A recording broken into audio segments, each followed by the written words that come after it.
What's up, guys? It's springtime here in Iowa. If you're like this guy, your motorcycle's been sitting all winter, and if it's carbureted, you might be having carburetor problems. This thing won't start. My name's Josh. This is Ty. This is Stover's Motors, and today, with All Balls Racing's help, we're going to get this thing up and going. We're going to do a full carb rebuild on this, and we're going to take you through the whole journey from start to finish on how to rebuild the carburetors on this 2006 Yamaha V Star 1100.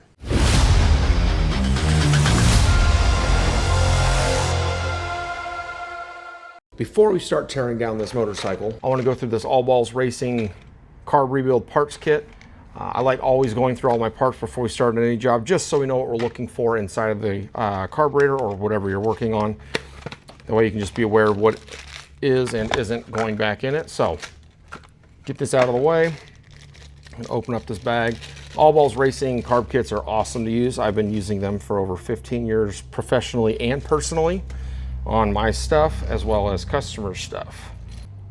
So we're going to get float bowl gaskets for each carburetor. We will get a brand new needle and seat for both carburetors. This kit's going to have everything we need for our fuel mixture screws. 2 new fuel mixture screws on it. One thing I really like about these kits is you get new hardware. So these are new screws that are going to be going on the top cap of the carburetor for the CV slides. Not always needed, but you'll get 2 new jet needles. Here we have 2 brand new idle jets, 2 new main jets, screws that'll hold down our seats, all new hardware for the bottom side of the carburetors, new springs for our mixture screws, and then any and all O-rings you'll need for the rest of the carburetor.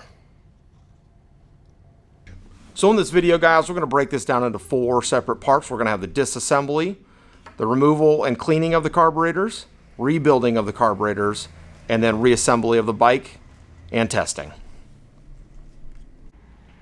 All right, disassembly time. All right, jumping right on in, guys. First thing we're going to do is we're going to get this back seat off. There's one bolt that holds that, slides right on out. Front seat, got another bolt here. Going to remove that, and that seat also slides right off. To pull the tank off on this V Star, there are 2 bolts here that we're going to undo. And we'll lift that up underneath. There is a cable which connects to the speedometer and gauges that are mounted up on the top of the tank there. And we're going to go ahead and remove that tank. Of course, don't forget to remove the fuel line. That will help. Tanks are expensive, so be sure to put it somewhere safe. Next, we're going to start removing the intake system. There's 1 bolt here on the top air box, and then we're going to move over to removing the 2 Allen screws that hold on the air filter housing. And lastly, we're going to remove the clamp that holds the intake tube on. The air box will simply pull right off. Once you have that off the bike, go ahead and set that off to the side. And then we will continue on and remove the carburetor intake boots. There are 2 clamps, 1 on each side of both boots for a total of 4. Once those are fully loosened up, you'll be able to get the top air box off as well as these carburetor boots and get them out of the way. Okay, air box is off. 1 boot here. 1 boot here. Next, we're going to go ahead and start loosening up the intake manifold boots. Again, these have a hose clamp on each carburetor. You want to get both sides loosened up. And then also we're going to start pulling off fuel lines and cables as we go, preparing to get these carburetors off the bike. On this V Star 1100, they do have a couple of electrical components on the carburetor, so there are 4 connectors up here that we do have to undo in order to get the carburetors off the bike. So we're going to disconnect those now. We're going to get the choke loosened up and disconnected. All right, so at this point, fuel lines are off, our electrical is unplugged, the choke is off. Now we just got to undo our throttle cables here. There's number 1.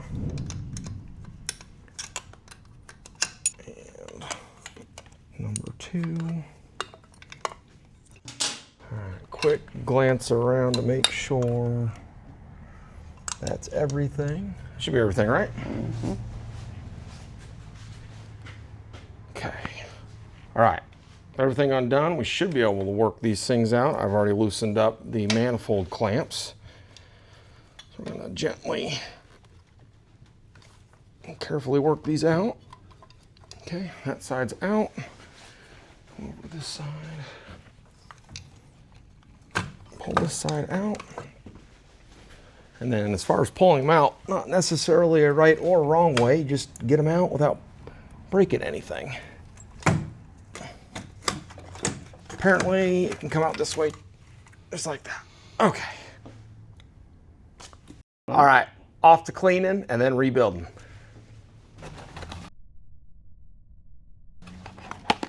All right, before starting on the carburetors, always a good idea to go ahead and drain all the old fuel out of it into a appropriate container.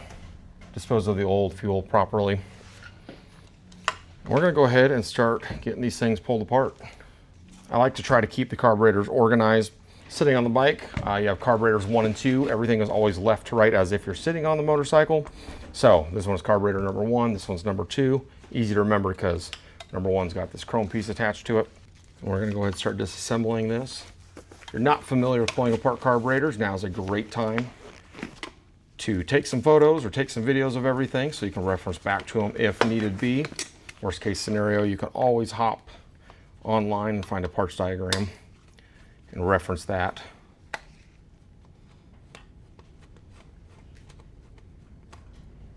So of all the parts that were in the kit, what of these are you going to use everything? Is there something that you would stick with what's in there as long as it's not damaged or broken or anything?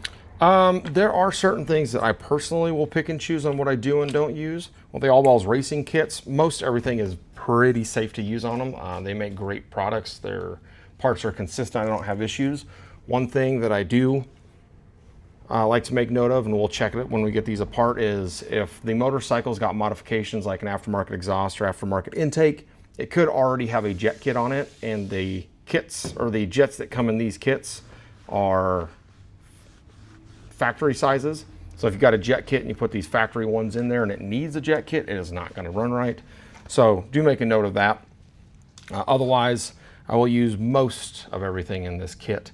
One other thing I don't always replace is these needles, unless they have wear or the coating is gone on them.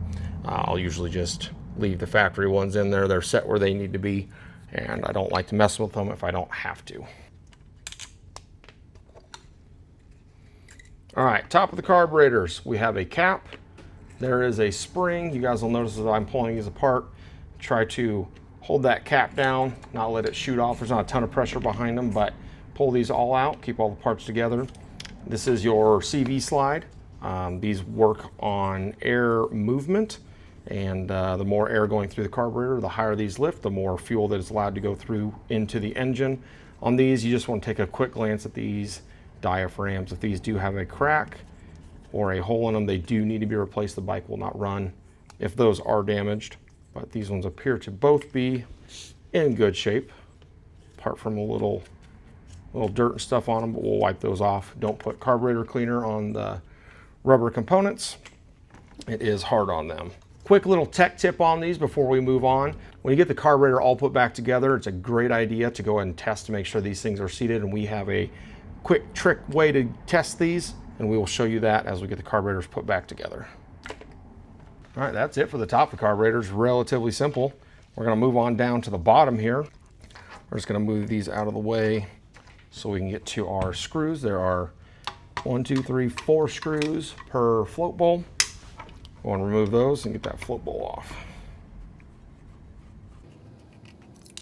Here's the main reason why All Balls Racing provides new hardware in your carb kits, because it never fails that someone else has been in here, has already rounded things over, or sometimes just pulling them out, they round out on you. So this will all get replaced with new hardware, making it much easier to go back together. Again, anytime you have any extra clips or anything, take note of where those go so they can go back in the correct spot on reassembly. All right, that is the float bowl off. We're going to get this all cleaned out and go ahead and start disassembling the bottom here. First thing we're going to pull out, this is our float. Float does have the fuel needle attached to it. Separate those. We will be reusing the float. The needle itself is going to get replaced. And this is the hinge pin, or the float pin. Make sure you don't lose that. That is also being reused. Is there anything to check with those floats? With the floats, something that does happen if you guys are having random fuel leaks. Maybe you've cleaned out the carburetor and you've made sure that your needle and seat is sealing correctly, stopping fuel flow to the carburetor. Something that can be easily missed, and it happens to the best of us, is that these floats can develop a crack and fill up with fuel. Once these fill with fuel, they don't float anymore.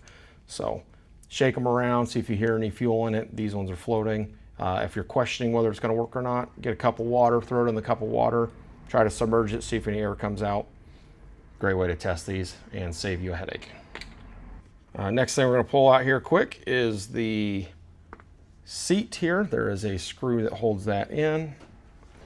I like to pull these out using a small pair of needle nose. Always grab on the outside if you can help it. You can grab it, wiggle and twist out. If you grab through the inside of this, get inside that hole, you can mar that up. In this case, we're replacing them, so it's not super critical. But if something happens and you need to reuse this one, it's a good idea not to destroy it if you can help it, like I'm currently doing. Okay, this is back out. There is an O-ring here. There's a little fuel filter. It helps keep debris from getting into here. And then in the bottom, there's fuel in that hole. All right, working our way through the carb here. Next, I'm gonna go ahead and I'm gonna pull main jet out. Main jet uses a flathead screwdriver, and that will just twist out. Go ahead and pull that out. And that is our main jet here. Real quick, I'm going to take a note. Looking at the numbers here, that says 115 on it. Come over here and check our jets from All Balls Racing, and they are 115. So we're going to go ahead and use the All Balls Racing jets on this. Next, we're going to go ahead and pull out this emulsion tube. Emulsion tube does get reused and cleaned. There's two O-rings on here that we will be replacing. There's a big hole through the center. There's a big hole through the center of the emulsion tube. You can see through there. And then the important part is these small holes. These small holes, you need to make sure all of those are cleared out. On this particular one, there's 8 holes, right? 1, 2, 3, 4, yep. 8 holes. We'll clear those out with some wire, show you how we do that. Next, going to pull out this idle jet. These are typically going to be the culprit for hard starting and non-idle issues. These have a small, tiny hole down inside of here that gets clogged very easily. We're not even going to bother cleaning it because, again, we have the All Balls Racing jets, but we will verify that the part numbers or the jet size is the same. This is showing 17.5. 17.5, so we'll be using the All Balls Racing jets on these as well. And on these carburetors, again, not something that every model has, but these have a jet for the choke circuit. These will get cleaned out, get that hole cleaned, and then these have a spacer. Just make sure not to lose those. Last thing that we'll be pulling off from the bottom of the carburetors is our mixture screw. This is a fuel screw. The tighter that this screw is in, the less fuel that can flow through the circuit. The looser it is, the more fuel it will flow through that circuit. With these, you always want to count how many turns this is currently sitting at from the bottom. That way you know where to reset these when you put it back together. The way we're going to do that, it's a flathead, or uses a flathead screwdriver. We'll take that screw and we're going to tighten it down and count the turns to the bottom. So right now we got half a turn, 1, 1.5, 2, 2.5, about 2.5, 2 3/4. Most carburetors with factory settings are going to be about 2.5 turns out from bottom. It's always good to verify that and keep track of that. Make things easier for you when you get these back on the bike. maybe even help you avoid doing extra tuning. These mixer screws, there are some small parts. I like to turn them upside down, tap them on the bench, and we were lucky on this one. Everything came out as one piece, but there is a small O-ring. There is a washer. The washer protects the O-ring from the sharp edges of the spring. Then we have the spring, and then the mixer screw itself. As I mentioned, we're lucky this all came out as an assembly. I would say most of the time, when you go to pull these apart, the screw itself will come out, but the washer, O-ring, and spring will be left down inside the carburetor body like this. Will be down in there. In order to get that out, if it doesn't just shake out, you can make yourself a special tool. The way I usually do is I'll grab a little paper clip, bend a little J-hook into that paper clip there. You can stick it down in here. I'll grab the spring out first, just like that. Next we'll go back in and try to fish out the O-ring and the washer. Sometimes you'll get them both, sometimes you won't. But quick little cheap tool that anybody can make and have in your toolbox for later use. All right, last thing on this, a lot of people will miss this guy right here. We talked about the jet needle on the CV slides. Well, this is the needle jet. It's very important that you guys don't lose this thing. Sometimes they're not available separate from the carb body, and you may have to buy an entire carburetor. Sometimes you can't order them from the factory. Always a good idea just not to lose them. To get these things out, I'll try to tap on it with the back end of a screwdriver. See if you can't get it to come out of the hole. And in this case, it is coming out. And then gently push down on it and get it to pop out. Another tool I like to use is a small Phillips screwdriver. Again, just gently pushing on it, working it out. And this is what it looks like. Again, don't lose these. These only go in the carburetor one way. There is what I consider kind of a flat side, and this side is dished. The dish side goes up, and the needle slides through it like that. If you guys are missing this, the bike will not run properly at higher RPMs. So that is a complete disassembly of the carburetor. I'm going to go through, I'll pull this one apart real quick, doing the same things that we just talked about.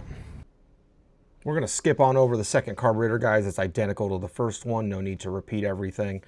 We're going to bring you guys back on in for the next part of this, which will be the cleaning. Quick note was checking the jet sizes on the other carburetor, and it looks like the main jet is different. We have a 112.5 and a 115. If you're questioning where it went, you can always reference online diagrams, factory diagrams, find out exactly where those jets are supposed to go. The rear jet is 112.5 and the front is the 115. So our bigger jet does need to go to the front cylinder. With the carburetors fully disassembled, we're going to go ahead and clean these. Here in the shop, we do have an ultrasonic cleaner. Most people don't have one of those, so we're going to show you how you can clean your carburetors with nothing but a can of carb cleaner. With all of these sensors and wires, I don't want to disassemble all those anyway, so we would not normally run these through an ultrasonic cleaner, just so we don't damage some of the sensors in here. First thing we will do is we're going to go ahead and get these O-rings out of the float bowls. Simple flathead screwdriver will remove these. These are definitely worn, need replaced. With these float bowls, there's usually some crud at the bottom. Take a little bit of that carb cleaner, spray it in there. If your float bowls are real bad, you can let this sit for a while. Letting them soak will help kind of break up anything that's in there. And we like to use these little carb brushes. You can get these anywhere. These little carb brushes. You can get down in there, all the crevices, kind of clean things out, scrub them up a little bit. Once you're satisfied that you've got everything out that you need to, take a little bit more carb cleaner, rinse out that float bowl, and then use some compressed air to blow that out. If you guys don't have access to a compressor or compressed air, get yourself a can of air duster or keyboard cleaner, and that works out great too. That all cleaned up. That is looking great. Okay, float bowls look good. Blast them out with a little air, dry them out, be good to go. Now, when it comes to the carburetors themselves, there's a bunch of passages we want to chase in here. Anywhere you see an orifice, a jet, an air passage, any of the fuel passages, you want to blow some carb cleaner through there, and then again, chase that with air just to make sure everything is clean and clear. Also a good idea here to put on some glasses, safety glasses. Carb cleaner in the eyes does not feel great. We can attest to that personally. New can of carb cleaner comes with a straw. Put that straw on. You can get that put into all the little orifices, blow through it, make sure it's coming out the bottom or wherever that hole might exit. I can see that come through. Those all look good. Got a little hole up here we'll blow through. That looks good. The important passages are going to be right here where the mixture screw is. Spray some carb cleaner in there. Come out the top. You can kind of see that coming out in the throat of the carburetor there. Where your idle jet is. You know, kind of see some of it coming out here. Some idle jet, choke circuit, main jet. Anywhere the fuel is going to touch, we want to spray a little bit of this. Fuel inlet, like spray some in there. And all that appears to be good. Repeat that process for the other carburetor. Again, anywhere you guys see a hole or whatever, just blow through that. Once you're done with the carb cleaner, take your can of air duster or your compressed air, blow through all those orifices. Make sure everything is blowing through freely. We're gonna go ahead and I'll do that real quick and we'll bring you guys back to the bench to reassemble these. All right, we have got all them nooks and crannies cleaned out. Nooks and crannies? Yep. Got all them nooks and crannies cleaned out on this thing. We are ready to start reassembling these. Blown out the float bowls, got those O-rings removed. We went through all of the passages in here to make sure everything is clean and clear. And we're gonna go ahead and start reassembling these. So what I'm gonna do is I'm gonna put together, get this in the right orientation first. I'm gonna go ahead and I'm gonna put together one carburetor, explain all of it, and then I will put the other one together. Probably fast forward it for y'all. That way we can get these things back on the bike. So let's go ahead, we're going to assemble this carburetor. We're gonna look at the orientation again. Cylinder number 1's on the left, cylinder number 2 is on the right, and cylinder number 1 is our rear carburetor. I'm making mention of that because I want to make sure we get those jets in the correct position.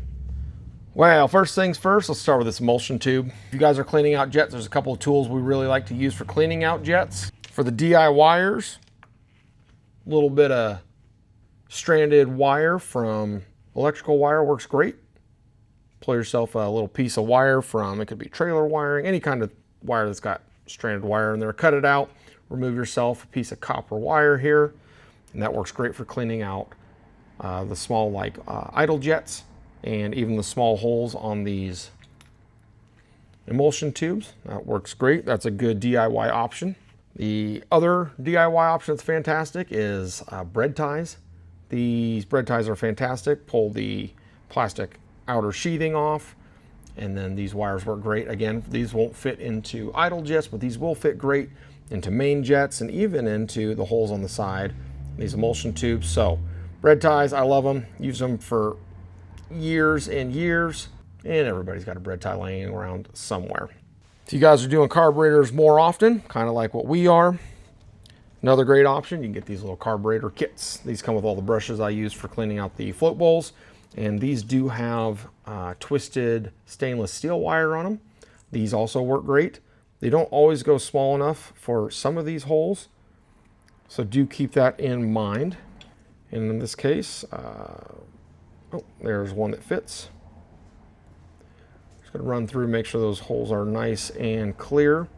If you guys have any kind of orifices in these carburetors that are clogged, it's gonna cause running issues. It's important that everything is absolutely nice and clean, and double check before you put it all back together. Nothing worse than getting it all back together just to realize that you maybe didn't clean something out right, because it doesn't run well.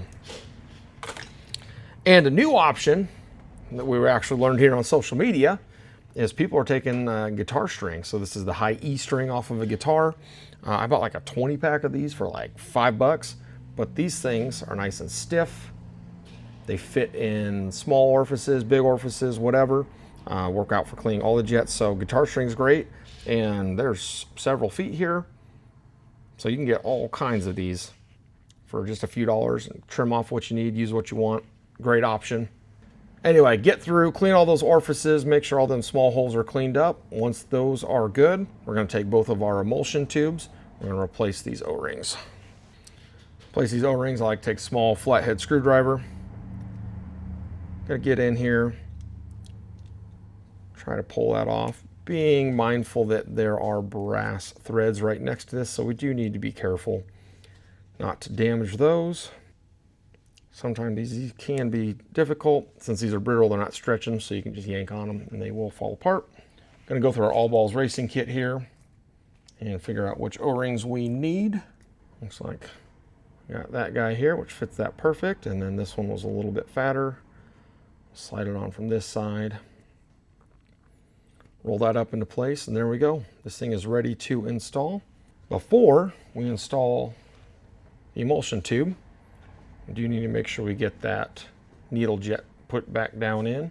If you guys remember, the cup side goes towards the needle. In this case, that means it's going down into it. Drop it down in there. Take your small screwdriver, and you want to delicately work that back into the hole. Tech tip on this, do not use this to push that piece down in. If that piece doesn't get lined up in that precision bore inside this carburetor, it will ruin it. And again, sometimes these are hard to replace. Sometimes you have to buy a whole new carburetor. Just be careful and mindful as you guys put these back in. All right, we got that thing seated all the way in. You can see it down in there. I'm gonna go ahead and take this emulsion tube, thread it in by hand till it bottoms out. Once it bottoms out, I'm gonna lightly tighten it till it's snug. Do remember that everything we're working here is soft metal.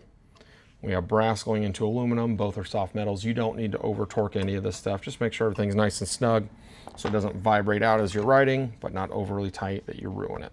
With that in, we can put our main jet in. Again, this is going to the front cylinder, which means it's going to get the bigger jet.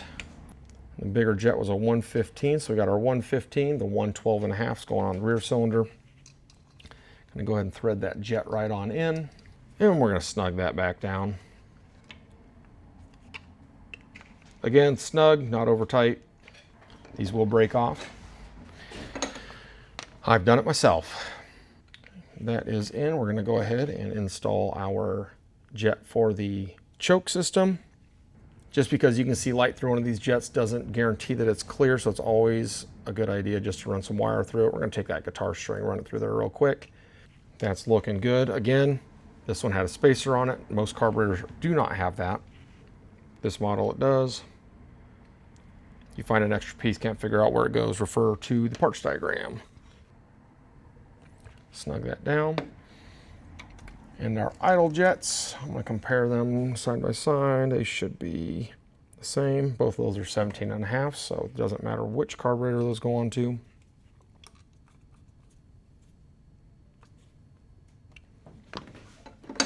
All right, that is all of our jets installed. Let's go ahead next and let's get the mixture screw taken care of. All Balls Racing does provide a new mixture screw, which is fantastic. Comes in this protective sleeve. Remove that sleeve, your screw is right here. Find the little baggie here that has the O-ring, the new O-ring and the new washer. And they also provide a new spring. So I'm gonna take that mixture screw, install that spring, then the washer goes on. Again, a good way to remember the order of this is that the spring has a sharp edge where the end of the spring is. This washer will protect the rubber O-ring from the sharp end of that spring. Once you have these all together, they usually won't fall apart, so you don't have to worry about that. You can just drop this all the way down into the hole. And on our initial disassembly, we talked about measuring or counting how many turns out from bottom the mixture screw was, so we can set this one to the same setting. And it was about 2.5 turns. A little more actually, so we're gonna go half, 1, 1.5, 2, 2.5, just a little more. I took that screw, tightened it all the way down gently. Once it bottomed out, count those turns out. We're about 2.5 out. That is good on the mixer screw. Next, we're going to go ahead and throw in our new needle, and we're going to do the new seat. Needle will come with the float here in a minute. Another little tech tip for you, anytime you have one of these O-rings going into a precision bore like this seat, not a bad idea to throw a little bit of O-ring lubricant on there. You can use O-ring grease. There are certain types of greases you can use on these safely. There are some greases that are not compatible with certain types of O-rings, so do a little research before you just put anything on there, but O-ring lubricant is just fine. That O-ring lubricant will help this thing slide right on in, not damage the O-ring on insertion, which is what we want. And since All Balls Racing provides us with all new hardware, I'm going to replace all the screws, whether they need it or not. This is a shouldered or a flanged screw. You'll know that goes here because that flange holds the seat in. I'm going to tighten that down, make sure it's snug. And the last thing we're going to be installing back onto this carburetor is going to be our float and our new needle. This has got a little clip on it. That clip simply slides over the tab. And you make sure that the needle is lined up. It slides into that seat. Install our float hinge pin.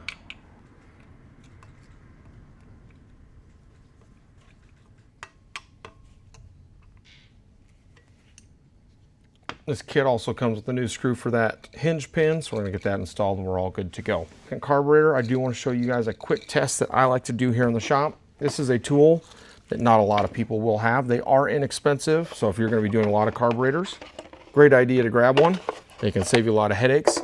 If you don't have one of these, I will tell you about another way to test it here in a second. But what we're going to test is we're going to make sure that this needle and seat are sealing. There are two places that this can leak. One around the new seat where that O-ring is that we had already talked about. If this O-ring is bad, that can leak. Obviously this is new, we shouldn't have any issues. And the second place that this can leak is if there's any kind of debris inside of the needle and seat where this tip shuts off the small hole in there. If there's any kind of debris in there, that can also cause a leak. So before I assemble any of these, I always like just to verify that nothing is leaking. If you guys don't have one of these testers, a quick way to verify if they're working, get the carburetors assembled, set them upright, hook fuel up to them, and just see if they leak fuel. If you do that on the bench before you do it on the bike, it's a great little insurance to make sure everything is running how it should be, is working how it should be. This is a simple test. These just need to hold basically 2 psi or more. Right now we're sitting about 5 or 6 psi. It's already holding, and I do not have this seat wet. Usually with fuel in there, they'll actually hold more pressure. Right now we're already holding 10 psi. That's super good. Let's just see how high it'll go. 15, 20 psi. This is holding way more than it needs to. Popped off there about 25 psi. This will leak back down until it reseats. But yeah, we're holding plenty of pressure. This thing is good to go. Float bowl goes on pretty easy. That's pretty self-explanatory, but we do need to put that back on. And there's the whole top side of the carburetor I should probably talk about. So let's go ahead and get this on. I'm going to take a little bit of that O-ring lubricant. I like to put some of that in the groove on the float bowl just because that will help the new O-ring sit in there. Because when I flip this over, it'll be upside down and it will want to fall out. And just like that, we are on. I like to look around the edge of this, make sure that the float bowl sits flat. If it doesn't go flat, that means that O-ring popped out. And if you pinch the O-ring on here, you're going to have fuel leaks. So be sure that this goes flat before you put the screws in there and tighten it down. When tightening down these float bowl screws, I like to get them all placed in first and then tightening down kind of in an even crisscross pattern, just verifying that that float bowl gasket does not pop out and get pinched. Float bowl's all snug down. We're going to flip it over here. We're going to move on to top side of the carburetor. Just do a little check, make sure that that needle is nice and clean. It looks like it's good to go. I'm going to slide our CV slide back into the carburetor here, make sure that needle lines up in that hole. Slides down. Again, very important that this boot sits in this groove all the way around. If you need, you can put a little bit of that O-ring grease in there, make that stick. This carburetor has a little O-ring that sits right here. That is not a passage that is actually used, but because there is a hole up here that feeds into the top of the cap, we do need to make sure that that O-ring is installed. Our spring sits on top here. This standoff will go inside that spring. That all goes down together, and we make sure we line up everything. It will clip into place. There are a couple locating holes, and that thing is now together. A quick check to see if this is sealed. You can hear it kind of pumping air. That's one quick way to check it. Let me get these screws on, and I'll show you the way that we test these in the shop to make 100% sure that this thing is installed correctly.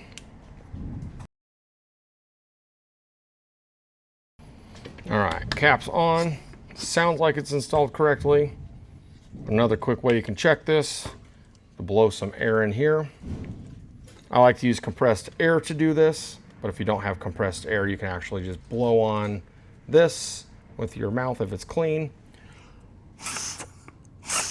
If this is installed correctly, that will move up and down when air runs over it. All right, that is it. This carburetor is 100% assembled, good to go. We're gonna go ahead and assemble this second one and get these back on the bike. So we are ready to install these carburetors back on the bike. Nothing new here, just reverse order of how we pulled them off.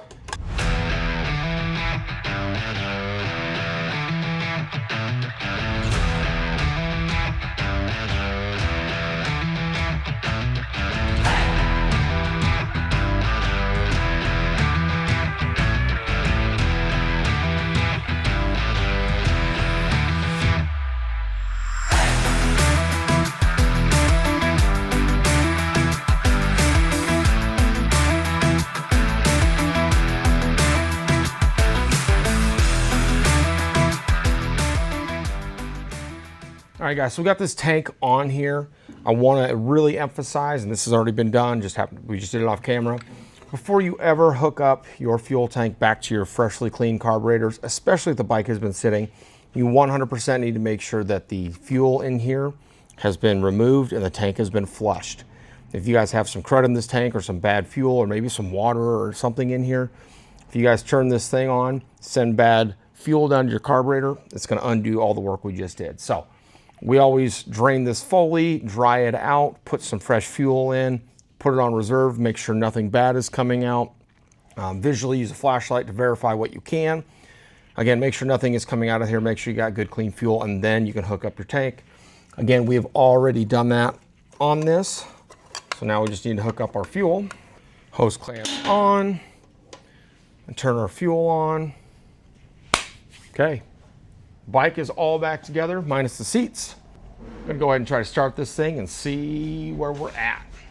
With that fuel pump cycle here. If you guys have made it this far in the video, make sure that you are liking, commenting any questions down below, and you're subscribed for all future content. Okay, things sounds good. We're gonna go out, test ride it. Doesn't sound like we need to make too many adjustments on the carburetor at this point. As long as it's running good on the test ride, we should be good to go. All right, guys, we got this entire bike back together. So far, everything is running very well. A couple of quick tips I want to give you, though. Anytime we do carb rebuilds here in our shop, we want to make sure that, number one, the bike fires up quickly and easily. Sometimes it's a good idea to let this thing heat cycle, let it fully cool down, and then start it up again. Again, just to make sure it starts up. Make sure it's starting easy. That's no choke. That's great. The other thing I'm always looking for after a carb rebuild, well, a couple of things. One, you want to make sure you got no more fuel leaks or anything like that. Make sure everything's tight. And then you want to make sure that the throttle is nice and crisp. Right off of idle, when you give it throttle, you don't want any hesitation. And then obviously it needs to run well through the entire RPM range. So, example. No hesitation.